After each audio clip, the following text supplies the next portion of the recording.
where is Seattle?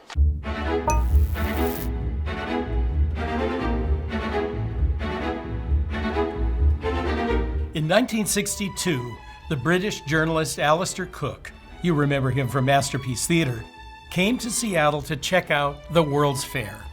He came away with conflicting impressions from his trip up the Space Needle, which he said will, quote, offer the town's citizens a godlike view of the grandeur that begins on the horizon and mocks the rather dreary works of man below. The sprawling freight yards and waterfront and miles of junk and secondhand car lots. Cooke captured the Seattle paradox of those times, an unglamorous city whose main feature was its setting. This duality is one that Hollywood exploited, a gritty city in a pretty place.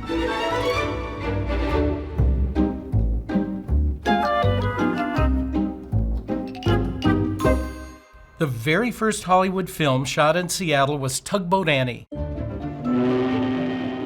from MGM in the 1930s. Talk as if you thought I was an old woman. And it gives the feel for the Depression-era waterfront and its plucky maritime culture. You old rat-whiskered son of a gun, you. Cinderella Liberty, a 1973 film about a sailor on leave, records the last years of the Port Town era along First Avenue.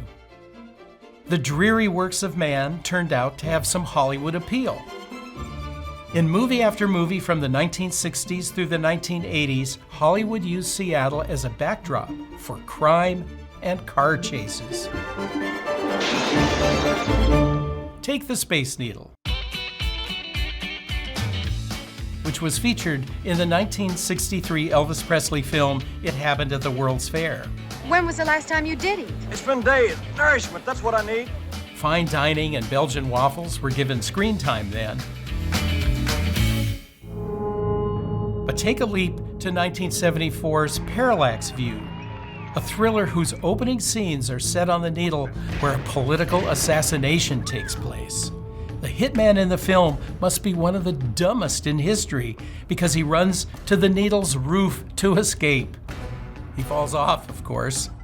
If the Needle was supposed to portend a shiny new future, a decade after it was built, it was used to convey some ominous Watergate-era tarnish. One drama offered some hope. Seattle was known for a high suicide rate, but also for its efforts to offer mental health support. In 1965's The Slender Thread, Sidney Poitier is a University of Washington student volunteer at the new crisis clinic. He tries to save the life of a woman, played by Anne Bancroft, who has overdosed on sleeping pills. She's in a motel, 200 rooms. Kick down the doors. She lives in a mid-century modern house overlooking Shilshul. Her husband is a commercial fisherman who is oddly often wearing a Mad Men-style suit and tie. Still, the picture was a mental health drama that captured a sense of mid-century alienation as the city galvanizes to help a woman in trouble. All to a jazzy score by Seattle's Quincy Jones. In the 1970s, as the region struggled through the Boeing recession, Seattle became a kind of second-rate San Francisco, with film chase scenes and Dirty Harry knockoffs. Who can forget the muscle car chase through town by John Wayne in McHugh? That's the only way to go.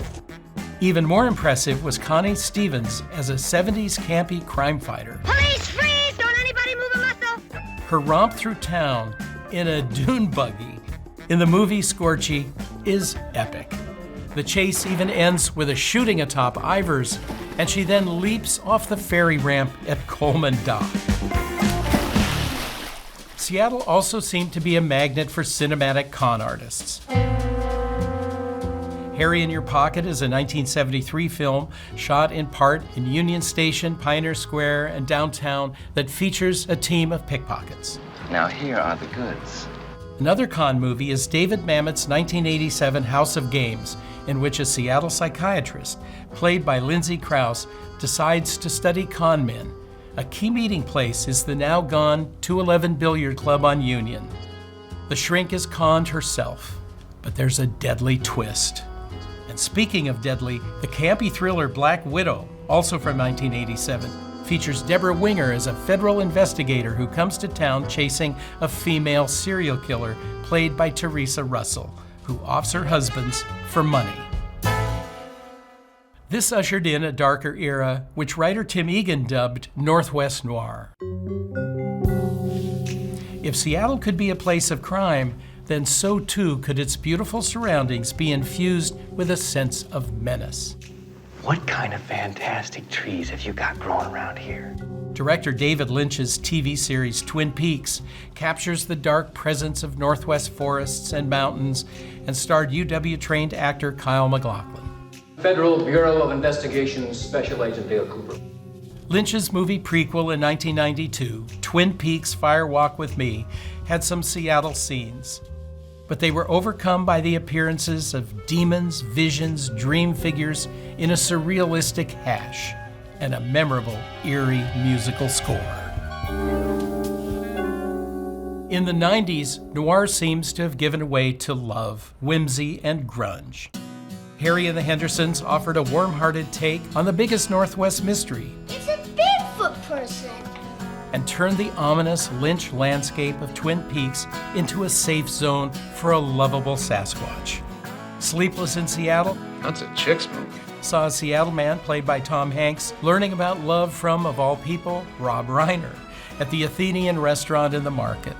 The most magical thing in the movie isn't Hanks finding love with Meg Ryan, but Hanks living in a Lake Union houseboat far beyond his means. The most definitive Seattle movie of the era, perhaps ever, is Singles, a kind of Friends meets grunge film about young adults in the early 90s living cheap in Seattle. Matt Dillon's band, Citizen Dick, is played by Pearl Jammers. The movie is also jammed with every Seattle cliche: coffee, flannel, mosh pits. One of the lead characters is even a high-speed transit advocate. There is almost no need to leave the house. Any dark side the city or the grunge scene might have had is steamrolled by the vibe of 20-something love. The 1999 teen flick 10 Things I Hate About You was ostensibly set in a Seattle high school, though the school used was Tacoma's magnificent Stadium High. Teen angst and the quest for freedom ring loudly for many non-boomers in these movies. Mr. Stratford is just a party. And hell is just a sauna. Seattle was no longer a dumpy port town or crime scene, but a setting for coming-of-age fantasies. Seattle nice outlasted noir, apparently. Nowadays, Seattle has been largely bypassed by Hollywood. Tinseltown has found a town that makes a better Seattle. Vancouver, BC is now a regular stand-in for the Emerald City. That's Hollywood.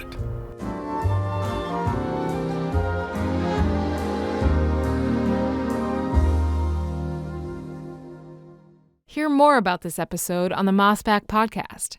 Just search Mossback wherever you listen.